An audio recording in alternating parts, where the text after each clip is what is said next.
ربنا وسعيد يسعدك. والله بالحفل الجميل اللي انتوا عملتوه والله ووجودك في هذا الحفل وشعرك الجميل يعني. ربنا يسعدك. ربنا يوفقك.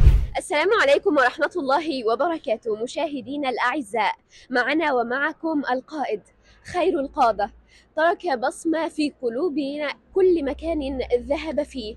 إن قلت شكرا فشكري لن يوفيك حقك، سعيدة فكان السعي مشكورا.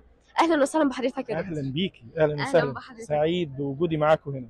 احنا الأسعد والله، ربنا نورت يخليك. محافظة دمياط منوره كلها بيكم والله. ربنا وسعيد يسعدك. والله بالحفل الجميل اللي انتوا عملتوه والله ووجودك في هذا الحفل وشعرك الجميل يعني. ربنا يسعدك. ربنا يوفقك. طبعا حضرتك إنسان ناجح وخير مثال للناجحين كلهم. الحمد لله. الحمد لله. نصيحة تنصحها للشباب في الأيام دي علشان يعني ياخدوا يعني إيه الحاجة اللي يعملوها علشان يبقوا ناجحين، وإيه الحكمة اللي يمشوا بيها دايما؟ الاجتهاد مع الصبر، يعني التوكل واليقين بالله، يعني اجتهد واصبر واتحمل ويكون عندي يقين بالله ان ربنا ان الله لا يضيع اجر من احسن عمل. ده يقين، ده كلام مش كلام، ده اللي انا عشته. وكل النماذج اللي الحمد لله ربنا اكرمها ونجحت كان عندها في المقام الاول يقين بالله. بس اليقين مش مجرد ان انا اصلي واصوم، اليقين ان انا اخد بالاسباب اللي هو التوكل، الاجتهاد، اطور من نفسي، ابني قدراتي، ما اكتفيش مثلا بالشهاده اللي انا باخدها، اشتغل على الانجليزيه، اشتغل على تقويه قدراتي، بالتالي لما في المنافسه اكون انا المميز. صح، ده اسمه التوكل الحق.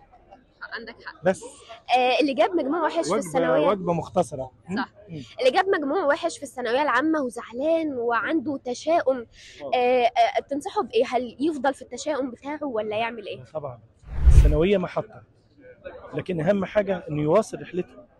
ربما ربنا وهبه قدرات، يفتش في نفسه، يدور على القدرات اللي ربنا وهبها له ويحط نفسه في الاتجاه ده ويشتغل على نفسه ويكون على يقين انه هيبقى قمه في مكانه. زي ما احنا قلنا، انا مش لازم اكون طبيب او مهندس او كذا، مع كل الاحترام طبعا، لكن القضيه انا ممكن ابقى قمه في مكان اخر. احنا دايما نقول على الصنايعي الشاطر ايده تتلف في حرير، والناس تروح تقول كلم لنا الحاج فلان علشان اروح اصلح عربيتي عنده، لانه مميز.